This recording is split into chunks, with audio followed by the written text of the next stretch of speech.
네, 우리는 살아가면서 많은 사람들을 만납니다. 근데 그 사람이 어떤 사람인가, 누구인가를 아는 데는 알 필요가 있어서 우리는 누군가 새로운 사람을 만나면 자기가 누구인가 소개를 합니다. 그래서 우리 명함 같은 것도 많이 만들고 처음 만나는 사람에게 그 명함을 주면서 나는 이러이러한 사람입니다 하고 소개를 합니다. 오늘 함께 읽은 본문의 말씀은 예수님께서 자기에 대해서 소개를 하시는 말씀입니다. 요한복음은 예수님이 누구인가에 대해서 초점을 맞추고 있습니다. 우리 앞에 있는 8장, 9장 말씀도 함께 전에 수요예배에서 함께 살펴보았었는데요. 그 말씀들에서도 예수님께서는 자기가 누구인가에 대해서 이야기하셨습니다. 예수님께서는 빛이시고 또 생명이고 구원이시다. 그런 이야기들을 통해서 자신이 누구인가에 대해서 말씀하십니다. 그런데 예수님께서 자기를 소개하시는 데에는 한 가지 특징이 있습니다. 바로 직접적으로 말씀하시지 않고 비유를 통해서 말씀하신다는 것입니다. 예수님께서는 비유를 자주 사용하시는데 예수님께서 이 비유를 사용하실 때 당시에 유대인들이 잘 알고 있었던 내용을 가지고 비유로 사용하십니다. 우리가 대표적으로 알고 있는 논에다가 밭에다가 씨앗 뿌리는 비유, 또 포도원에 관한 이야기들, 그리고 또 왕과 그 신하들, 또 재판장 이야기들, 이런 이야기들은 당시의 유대인들의 삶과 밀접한 관련이 있었기 때문에 그것들을 예시로 들었을 때 유대인들이 이해하기가 쉬웠기 때문에 그것들을 비유로서 사용하신 것입니다. 오늘 예수님께서는 양과 목자의 비유를 사용하셔서 이 유대인들에게 예수님께서 누구신가에 대해서 설명을 하고 있습니다.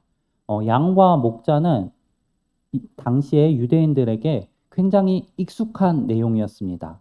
어, 먼저 이 유대인들의 조상 아브라함과 이삭과 야곱 다 양을 치는 사람들이었습니다. 이스라엘의 조상이었던 사람들은 유목민족들이었습니다. 양들을 데리고 다니면서 꼴을 먹이고 또 그 양들을 통하여서 생활을 유지하는 사람들이었습니다. 그리고 뿐만 아니라 이 이스라엘 사람들은 당시에 그 예수님 당시에 그 유대인들은 당시에도 양을 키우고 있었습니다. 각각 집집마다 양들을 키웠다고 하는데 평균적으로 한 집에 양 10마리 정도를 키우고 있었다고 합니다. 이스라엘 사람들에게 있어 이 양은 떼어놓을 수 없는 존재였습니다. 우리 상식적으로 생각할 때 양을 통해서 젖을 얻고 또 고기를 얻을 수 있고 또 양의 그 털을 이용해서 옷을 만들 수 있습니다. 근데 그것보다 더 중요한 이유가 있었는데 바로 종교적인 이유였습니다. 이스라엘 백성들은 양을 제사의 제물로 사용했습니다. 소나 비둘기 이런 것들도 사용하지만 대표적인 제물이 바로 양이었습니다. 그래서 각 집에서 양들을 기르면서 그 양을 가지고 유월절에 올라가서 그 양을 통해서 제사를 드리는 것. 그것이 일반적인 유대인들의 삶이었습니다. 근데 유대인마다 집에서 양을 키운다면은 그 10마리 정도 되는 그 양을 각각 집에서 관리했을까요? 당시에 유대인들은 공동 목장을 운영했다고 합니다. 공동으로 양들을 모아놓고 그 양을 칠 사람을 고용해서 그 양을 데리고 다니면서 꼴도 먹이고 물도 먹이면서 기를 사람을 고용했다고 합니다. 그리고 밤이 되면은 다시 그 목장으로 양들을 데리고 와서 거기서 재우고 지키는 생활을 했다고 합니다. 오늘 예수님께서 그 본문 말씀을 통해서 이 양과 목자의 비유를 사용하시는데 이 본문에 등장하는 양과 목자, 그것은 공동 목장에서 양들을 치는 그 양들을 이끌고 다니면서 먹이는 그 목자를 비유로 사용하시는 것입니다. 근데 이 비유 가운데 예수님께서는 이 양과 목자의 관계를 통해서 우리에게 하시고자 하는 말씀이 있습니다. 예수님께서 이 목자와 같은 사람인데 이 목자는 당시에 일반적인 유대인들이 알고 있었던 그 상식적인 목자와는 조금 다른 목자입니다. 예수님께서 하시고자 하는 이야기는 10장 전체에 걸쳐서 진행되는데 오늘 7절부터 18절까지 읽었지만 말씀 가운데 이 전체적인 내용을 함께 보면서 이야기를 하려고 합니다. 예수님께서는 세 가지 비유, 이야기를 이용해서 예수님이 누구신가 설명하십니다. 먼저 1절부터 5절에 걸쳐서 설명하시는 내용인데 예수님께서 이러한 이야기를 하십니다. 문이 아니라 다른 곳으로 들어가는 자는 목자가 아니고 문으로 들어가는 자가 목자다. 목자가 그 안으로 들어가서 그 문지기가 문을 열어줘서 그 안으로 들어가서 자기의 양들을 부르면은 그 양들은 이 목자의 소리를 듣고 그 목자에게 나아온다라고 말씀하십니다. 그리고 이 목자는 그 양들을 구별하여서 그 우리 밖으로 꺼낸 다음에 앞에 걸어가면서 계속 그 양들을 부르면은 그 양들은 목자의 음성을 듣고 목자가 가는 길을 따라간다라고 이야기하십니다. 예수님께서 하시는 이 이야기는 실제 이스라엘 사람들이 경험하고 있었던 내용입니다. 제가 아까 공동 목장 이야기를 했는데요. 그 마을에 있었던 모든 양들을 한 명의 목자가 칠 수는 없을 것입니다. 그래서 여러 명의 목자들을 고용해서 그 양들을 치는데 이 목자들이 가장 처음에 양들을 맡게 됐을 때 하는 일은 자신의 목소리를 양에게 알아듣도록 만드는 일이라고 합니다. 양을 며칠 동안 굶겼다가 이제 먹을 것을 주면서 그 예민해진 양들에게 자신의 목소리를 이렇게 계속 들려주면서 자신의 목소리와 또 그 양의 이름들을 익히게 한다고 합니다. 그리고 이제 그 익숙해진 양들은 목자가 그 양을 부르면은 소리를 내면서 그 목자를 따라온다고 합니다. 그렇게 자신의 목소리를 익히게 만든 다음에서야 이 목자는 양을 데리고 그 길을 걸어 다니면서 양들에게 먹을 것을 먹이고 물도 먹일 수 있는 것입니다. 예수님께서는 이 방금 제가 말씀드린 비유를 통해서 무엇을 말씀하시고자 하시는 걸까요? 예수님께서 하시고자 하시는 말씀의 의미를 이해하기 위해서는 우리는 목자의 음성을 듣는 양들의 반응에 주목할 필요가 있습니다. 목자가 그 우리에 들어가서 양들을 자신의 음성으로 불렀을 때 그 양들은 두 가지 반응을 나타냈습니다. 한 무리의 양은 그 음성에 아무런 반응도 보이지 않습니다. 그런데 한 무리의 양들은 그 음성을 듣고 그 목자를 따라 나섭니다. 이 음성을 통해서 그 양들을 두 무리로 구별해서 내 양과 내 양이 아닌 양들을 구별해내는 것입니다. 예수님께서도 이 땅에 오셔서 이러한 일들을 하십니다. 이 땅에 오셔서 하나님 나라의 말씀을 선포하시는데 그 말씀을 듣는 사람들은 두 가지 반응을 나타냅니다. 한 부류는 그 말씀을 듣고 하나님께로 돌아오고 나왔지만 한 부류는 그 말씀을 거부합니다. 예수님께서 이 말씀을 통해서 이 비유를 통해서 이제 예수님을 통해서 나타나는 사람들의 두 가지 반응에 대해서 이야기하십니다. 그리고 이제 구별되어서 예수님의 양으로 구별된 이 양들은 또한 예수님께서 앞서가시며 그 음성을 발하셨을 때 그 예수님을 따라 나아갑니다. 이 목자가 가는 길을 따라 나아가는 것입니다. 양들이 목자를 따라가는 것, 그것은 양들의 삶 가운데 반드시 필요한 일이었습니다. 양들은 자기 스스로 삶을 영위할 수 있는 능력이 없는 존재들입니다. 시편 23편에 다윗이 이 양들의 이야기 그리고 목자의 이야기를 가지고 시편을 썼습니다. 여기서 목자는 하나님으로 등장합니다. 그 하나님께서 나의 목자가 되시니 내게 부족함이 없다라고 다윗이 이야기합니다.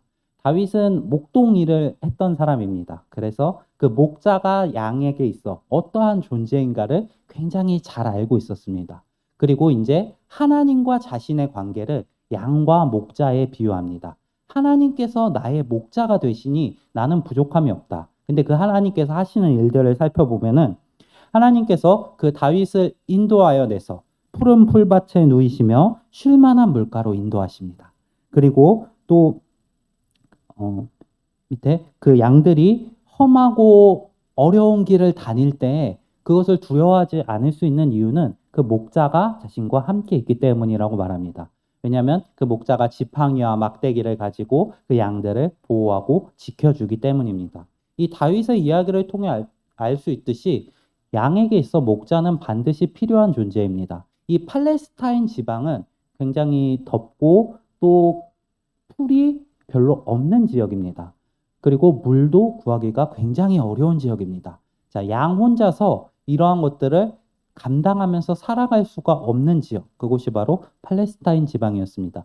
이 목자들은 물이 있는 곳, 풀이 있는 곳을 잘 살펴봐서 그 양들을 이끌고 그곳으로 가서 양들이 먹고 마실 수 있도록 만들어줍니다. 그리고 그곳에서 양들을 풀어놓고 기르지 않습니다. 그 양들을 데리고 안전한 목장으로 와서 그 우리가 둘러진 그 목장 안에서 재우면서 그 외부로부터 오는 위협들로부터 양들을 보호합니다. 그런데 만약에 이 양들을 이끌면서 밥을 먹이러 가는 길에 이 양들을 위협하는 존재들을 만나게 된다면 이 목자들은 지팡이와 막대기를 가지고 이 양들을 위협하는 무리에 대적합니다. 잘 알듯이 다윗이 양들을 쳤을 때 이 다윗은 사자가 와서 양을 잡아가면은 쫓아가서 그 아가리에서 양을 구출해냈고 곰이 나타나면은 싸우고 하는 이야기들을 하면서 자신이 목자로서 어떠한 삶을 살았다고 이야기를 합니다. 당시 이 양들을 이끄는 목자들은 그 야생에서 있는 그 양들을 이끌고 갈 때 야생으로부터 오는 위협에 저항하는 역할 역시 했었습니다. 양들이 이렇게 목자를 따라가는 것이 반드시 삶을 위해 필요한 일이듯 우리 역시 예수님을 따라가는 것이 반드시 필요합니다. 당장 우리가 보기에는 우리 뜻대로, 우리 생각대로 사는 게 더 편할 것 같고 더 좋은 길인 것 같이 보일지도 모릅니다. 양들 역시 그렇게 보일지도 모릅니다. 목자가 그 풀이 많은 곳으로 이끌고 갈 때 조그만 풀들이 다 그 길에 놓여 있습니다. 양들이 그 조그만 풀들을 바라보며 고개를 돌리고 그 풀을 먹기 위해 대열을 이탈한다면 이 양들은 결국 혼자 떨어져서 그 주변에 있는 위협들로부터 자신을 지킬 수가 없게 됩니다. 어, 목자가 인도하는 양이 그러했던 것처럼 우리 역시 주변에 많은 유혹들이 존재합니다. 우리 눈에 보이는 그 작은 유혹들에 우리가 시선을 돌리고 이 무리에서 이탈한다면 우리는 결국 그 목자를 잃어버리고 우리 스스로 살아갈 수 없는 곳에 놓이게 될 것입니다. 우리 성도님들이 우리 주님 되시는 예수님의 음성에 주목하시기 바랍니다. 그리고 예수님께서 먼저 가시면서 우리를 부르시는 그 길로 기쁨으로 따라가시기를 소망합니다. 지금 당장 눈앞에 있는 그런 작은 이익들보다 우리를 결국에 이끌고 가실 예수님과 함께 도착할 그곳이 우리에게 훨씬 더 좋은 곳이고 유익한 곳이라는 것을 기억하시면서 그 음성에 순종하며 기쁨으로 따라가시는 우리 성도님들이 되시기 바랍니다. 예수님께서는 두 번째 비유로 예수님께서 양의 문이라고 말씀하십니다. 9절 말씀에 내가 문이니 누구든지 나로 말미암아 들어가면 구원을 받고 또는 들어가며 나오며 꼴을 얻으리라. 자, 예수님께서 양의 문이 되신다고 말씀하십니다. 당시의 목자들은 밤에 양들을 그 우리로 몰아넣어서 자도록 해주면서 그 문 앞에서 잠을 잤다고 합니다. 그 문을 통해서 누가 들락날락거리지 못하게 또 양들이 그 문을 마음대로 빠져나와서 다른 곳으로 가지 못하게 지키면서 잠을 잤다고 합니다. 이 목자처럼 예수님께서 양의 문이 되신다고 말씀하십니다. 예수님을 통해서 그 문으로 들어가지 않는 사람들은 이 양들을 도둑질하거나 강도짓하러 온 사람들이라고 말씀하십니다. 이 밤새 문을 지키며 양들을 위하는 이 목자, 예수님께서 말씀하시는 이 양의 문이 되시는 이 목자는 사실 구약 가운데서 등장하는 이미지입니다. 양의 문 하면 우리 성도님들은 무엇이 떠오르시나요? 양의 문, 양의 피를 바른 그 문이 떠오르시지 않나요? 예수님께서는 유월절 어린 양이 되셔서 그 양의 문의 역할을 감당하십니다. 이 양의 문을 통해서 그 집 안으로 들어가지 않으면, 그 우리 안으로 들어가지 않으면은 열 번째 재앙에서 그랬던 것처럼 그 양의 문, 양의 피로 칠해진 그 문 안에 있지 않으면은 장자가 죽는 재앙을 맞이할 수밖에 없었습니다. 예수님께서 양의 문이 되셨다는 것은 그 예수님을 믿음으로 그 문 안에 들어가지 않는다면 결국 우리는 우리 마지막 때에 심판에 놓일 수밖에 없게 되는 것입니다. 예수님께서는 예수님을 통하지 않고는 누구도 그 문에 들어갈 수 없다라고 말씀하십니다. 우리는 예수 그리스도가 아니고서 다른 길로서는 구원을 받을 수가 없습니다. 예수님께서 예수님을 제외한 다른 이름을 우리에게 주신 일이 없다고 성경은 분명하게 말씀합니다. 우리 성도님들은 예수님을 통해서 지금 양의 우리 안에 들어가 계신 분이십니다. 그리고 또 이 양의 문에 들어간 이 사람들은 또 들어가며 나오며 예수님께서 주시는 꼴을 얻는다고 말씀하십니다. 우리는 이 양의 문 안에서 거하며 이 예수님께서 이끌고 가시는 그 아름다운 꼴들을 향해서 나아가는 사람들입니다. 우리 성도님들이 예수님 안에서 동행하시기를 소망합니다. 그리고 마지막으로 예수님께서는 11절부터 17절 말씀 가운데 자신을 선한 목자라고 말씀하십니다. 근데 이 선한 목자는 양들을 위해서 목숨을 버리는 자다라고 또한 말씀하십니다. 우리 성도님들은 이 선한 목자에 대한 예수님의 말씀 쉽게 받아들이실 수 있으신가요?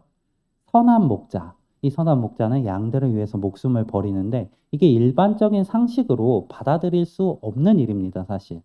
양들을 위해서 목숨을 버리는 이 목자는 오히려 선한 목자가 아니라 어리석은 목자처럼 보이기도 합니다. 제가 아까 말씀을 시작하면서 이스라엘 사람들이 공동 목장을 운영했다고 말씀드렸는데요. 이 공동 목장을 운영하면서 양치기들을 임명합니다. 그 목자는 양들을 이끌고 가면서 그들을 먹이고 물도 주고 하는 그 길을 떠납니다. 근데 그 길을 떠나는 과정 가운데 가장 위협이 되는 요소가 있습니다. 바로 야생의 짐승들입니다. 이 야생의 짐승들이 이 양들을 잡아가기 위해서 노리는데 다윗이 말했던 것처럼 사자가 올 때도 있고 곰이 올 때도 있습니다. 그리고 그 사자나 곰은 한 마리 정도씩밖에 오지 않아서 대처를 할 수 있을 것처럼도 보입니다. 근데 가장 위협이 되는 존재는 이리였다고 합니다. 이 이리는 한 마리가 다니지 않습니다. 한 10마리 정도 무리를 지어 다니면서 그 양떼들을 습격했다고 하는데요.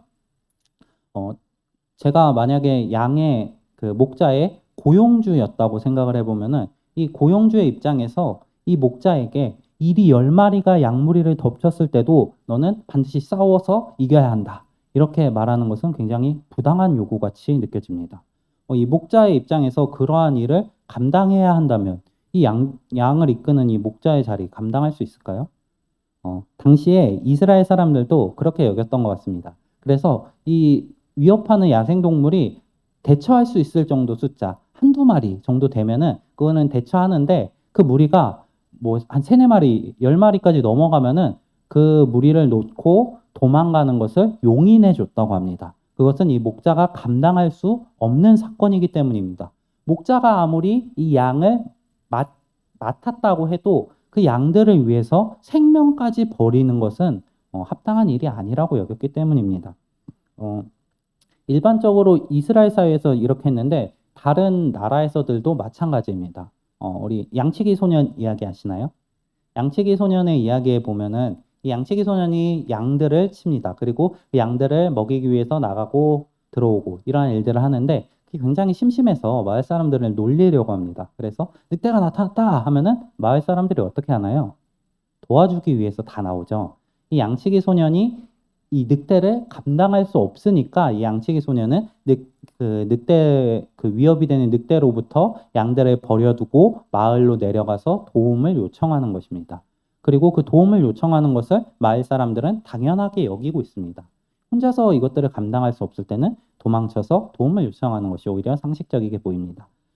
그러한 의미에서 예수님이 말씀하시는 이 삭군이라고 표현하시는데 이 삭군은 당연히 버리고 도망가는 게 맞습니다. 자신의 생명이 이 양들보다 더 소중하기 때문입니다. 근데 예수님께서 말씀하시는 선한 목자는 그런 위험이 닥쳤을 때 양들을 위해서 자신의 목숨을 버리는 사람이라고 말합니다.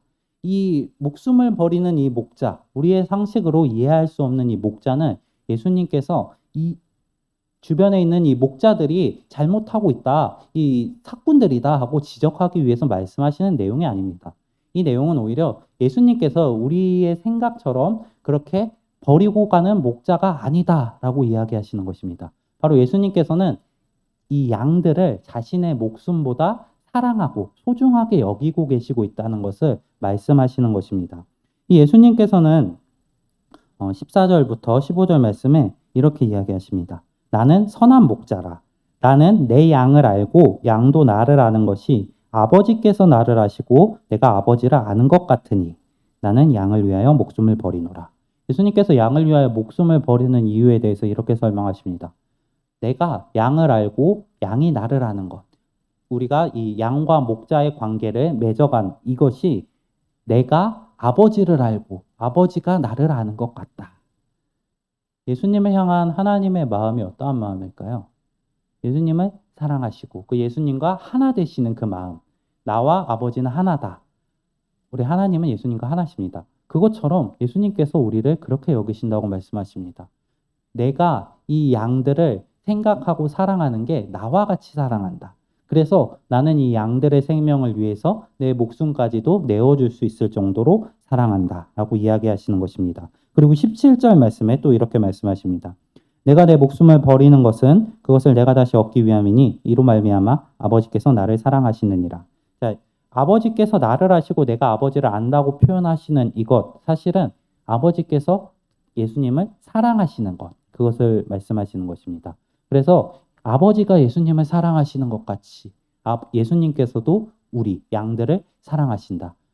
양들을 알고 그 한 명 한 명의 이름을 불러가는 그 목자처럼 우리 한 명 한 명을 다 아시고 우리 한 명 한 명을 사랑하신다고 표현하고 계시는 것입니다.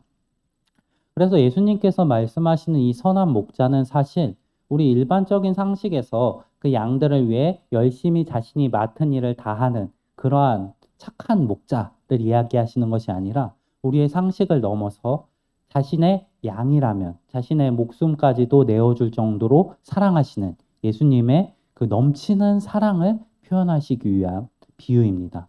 우리는 이러한 넘치는 사랑을 받은 사람들입니다. 우리는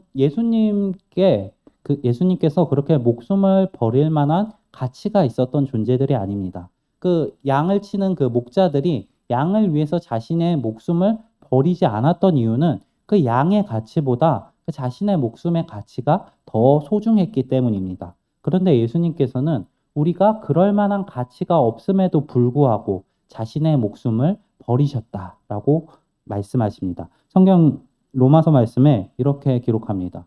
의인을 위하여 목숨을 버리는 자들이 간혹 있거니와 우리가 아직 죄인 되었을 때 예수님께서 우리를 위하여 자신의 목숨을 내어주심으로 우리의 아버지의 관계를 회복시키시고 우리를 구원으로 이끄셨다. 우리는 예수님의 은혜를 입은 사람들입니다. 예수님께서 우리의 목자, 선한 목자가 되신다는 것은 우리를 위하여 자기 목숨을 내어주신다는 의미입니다. 우리 성도님들은 그러한 은혜를 받은 사람들이십니다. 우리가 그러한 은혜를 입은 사람들이라면 우리는 아까 제가 첫 번째로 예수님에 대해서 말씀하신 그 예수님의 이야기에서 말씀드렸던 것처럼 우리는 우리를 부르시는 그 선한 목자의 음성을 따라가며 살아가야 합니다. 결론적으로 그 26절에서 28절에서 이렇게 기록합니다. 너희가 내 양이 아님으로 믿지 아니하는도다. 내 양은 내 음성을 들으며 나는 그들을 알며 그들은 나를 따르느니라. 내가 그들에게 영생을 주노니 영원히 멸망하지 아니할 것이요 또 그들을 내 손에서 빼앗을 자가 없느니라. 우리가 예수님의 양이라면 우리는 예수님의 음성을 듣고 그 길을 따라가야 합니다. 그 길 끝에 예비된 것은 영원한 생명과 멸망이 없는 삶입니다. 우리는 그것을 바라보면서 예수님을 신뢰하며 그 길을 따라 나아가는 사람들이 되어야 합니다. 우리는 예수님이 우리를 위하여 목숨을 버리심으로 예수님의 양들이 되었습니다. 그리고 이제 그 예수님께서 다시 부활하셔서 우리를 이끌고 계십니다. 우리 앞에 가시며 우리의 이름을 부르시며 우리 보고 따라오라고 말씀하십니다. 우리 성도님들이 그 길을 담대함으로 따라가시는 분들이 되시기 소망합니다. 우리 앞에 걸어가시는 그 선한 목자를 바라보시며 그 선한 목자가 우리를 위하여 하신 그 일들을 기억하시며 그 음성을 신뢰하며 그 길을 따라가시는 우리 성도님들이 되시기 바랍니다. 그리하여 결국에 하나님께서 예비하신 그 영원한 상급을 기쁨으로 받아 누리시는 우리 성도님들 되시기 바랍니다. 오늘 말씀 기억하면서 잠시 기도하겠습니다. 사랑이 많으신 하나님 아버지, 오늘 우리를 위하여 죽으신 선한 목자 되신 예수님에 대해서 함께 말씀을 나누었습니다. 주님, 우리가 주님의 희생을 잊지 않게 하시옵시고 그 희생을 통하여 우리를 주의 양들로 불러주신 예수 그리스도의 은혜를 기억하게 하시옵소서. 그리고 우리가 주님의 양이라는 것을 기억하며 우리 앞서가시는 주님의 음성을 기쁨으로 따라가며 순종하는 우리들 되게 하여 주시옵소서. 우리의 삶 가운데 함께하여 주시옵시고 우리 주변에 있는 유혹들에 눈 돌리지 않고 우리 앞서가신 예수님을 바라보며 기쁨으로 그 길을 따라가는 우리 되게 하여 주시옵소서. 항상 우리를 사랑하시는 예수 그리스도 이름으로 기도드립니다. 아멘.